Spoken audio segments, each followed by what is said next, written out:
Nasema utashikwa uwekwe ndani, lakini sasa mwenye ameanza pia naye pia anafaa kuwa ndani, because sio mimi nilianza. Many people are crucifying me, Mlamua umefanya hivi yet bana, waangaliangi saidi ya demons ya kipost ni sawa lakini sasa wewe ukiretaliate, wewe ukisikia mapupu una retaliate. Sasa ukiretaliate ngori inakulalia yote, wewe ndio ulishare. Sana mapenzi watazamaji, wapenzi wasikilizaji, ama kwa hakika wapenzi watazamaji wasikilizaji, yanayojiri ama msemo wa mji leo ninavyozungumza nanyi katika ulingo wa kuigiza, katika ulingo wa ucheshi, ni huyu mcheshi anayetambulika kunradhi kama Mlamua. Mlamua ndiye msemo wa mji leo, yani your trend. Mambo yake yamekuja waziwazi kwa kupishana na mkewe anayetambulika kama Ruth K.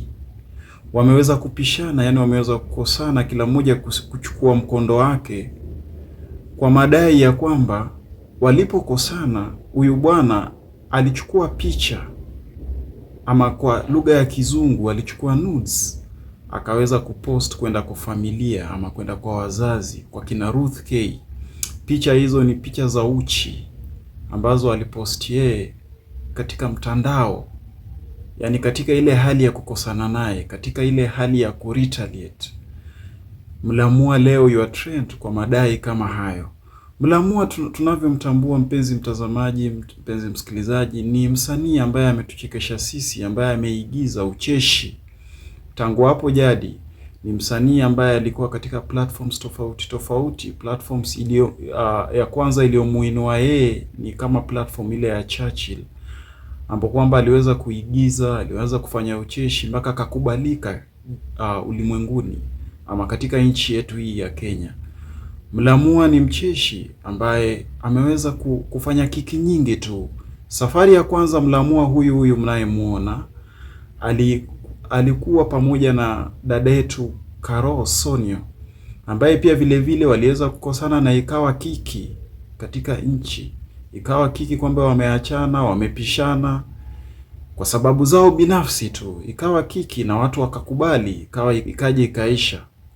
Walipoachana na Sonio ndio akaja akapatana na huyu Ruth K. Watu wakadhania kwamba hii itakita kambi ama hii itanoga. Sasa leo hii wamepishana mpaka ikampelekea bwana huyu kuchukua nudes na kupost kwa wazazi ama kwa kina msichana huyu ambaye yaitwa Ruth K. Mambo haya yamenoga, mpenzi mtazamaji, mpenzi msikilizaji. Hebu sikiza. Nasema utashikwa uwekwe ndani, lakini sasa mwenye ameanza pia naye pia anafaa kuwa ndani, because sio mimi nilianza. Many people are crucifying me, Mlamua umefanya hivi yet bana, waangaliangi saidi ya demons ya kipost ni sawa lakini sasa wewe ukiretaliate, unajua ukisikia mapupu una retaliate. Sasa ukiretaliate ngori inakulalia yote, wewe ndio ulishare. Unaona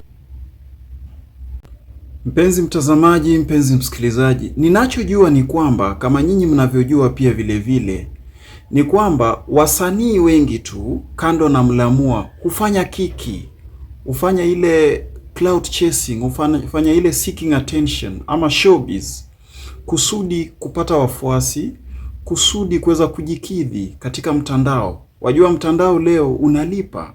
Mtandao leo kuna endorsements, kuna advert. Lakini kusudi upate mambo kama hayo, inabidi ukuwe na lile jambo tunaloliita kwa lugha ya kimombo influence. Inabidi uwe na mshiko ulimwenguni ama nchini, kusudi upate sponsors, kusudi upate endorsements, kusudi uweze kupata makazi tu kimtandao. Sasa mimi naelewa kwamba wasanii wengi kama huyu tunayemzungumzia Mlamua ameweza kufanya kiki nyingi tu.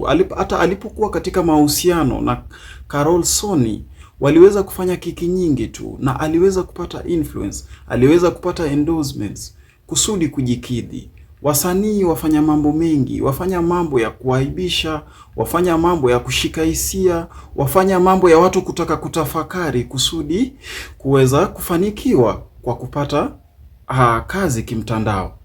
Hivyo mimi naelewa wasanii wengi wafanya mambo kama haya. Kwa hivyo kiki zinazofanywa hizi hatuelewi mwishowe utakuwa vipi, ama motive ama yanayowapelekea hawa watu kufanya hivi huwa ni nini. Sisi twashikana mshiko tu. Kama huyu leo Mlamua ameshika ulimwengu wote, yani Kenya nzima leo watu wamtaja Mlamua. Mlamua amefanya hivi, amefanya vile, amefanya hivi. Lakini huenda ikawa ni kiki tu, ana lengo, ana nia, ana mambo anayotaka kufanya yeye. Kwa hivyo hivi sasa inapotakikana watu kuzungumzia wasanii, iwapo watu watataka kuzungumzia wasanii, wa kwanza tutamtaja ni huyu Mlamua, lakini katika njia hiyo ya aibu ya kuweza kufanya nudes, ya kuweza kutuma uchi wa huyu msichana ambao wamepishana naye kwenda kwa familia yake. Kwa hivyo huenda ikawa ni kiki tu, lakini kwa lengo la kutafuta wafuasi, kwa lengo ya kupata makazi, kwa lengo ya kufanya mambo yake tu kimaisha katika ulimwengu huo wa kuigiza. Kwa hivyo wasanii ni watu ambao wametukoroga sisi sana, wapenzi watazamaji, wapenzi wasikilizaji. Kuna mambo mengi tu wanayofanya wao ambayo tutakuja kujua baadaye. Lakini inapofika kiwango ya kwamba tuwatafuta kiki kwa kutumia na nudes, basi hapo tuelekea katika mkondo ambao hautakuwa sawa. Mlamua huyu ana mikosi nyingi tu, ana masuala mengi tu yanayomkumba yeye tangu hapo jadi. Kwa hivyo leo ameweza kupatikana, kama ni nudes, kama ni kiki, hatuelewi. Lakini cha msingi ni kwamba wamepishana na Ruth K kwa njia isiyostahiki, kwa njia ambayo imeweza kumharibia yeye jina, imeweza kumharibia yeye taji lake. Kwani anafaa kupatana na wale waliobobea, wale wasanii wenzake, waweze kumfunza jinsi mtu anavyofanya katika kutafuta kiki, katika kutafuta mapenzi, katika kutafuta ufuasi katika mtandao. Kwa hivyo leo yamemshika maswara, leo yamemwendea mrama mwenzetu Mlamua.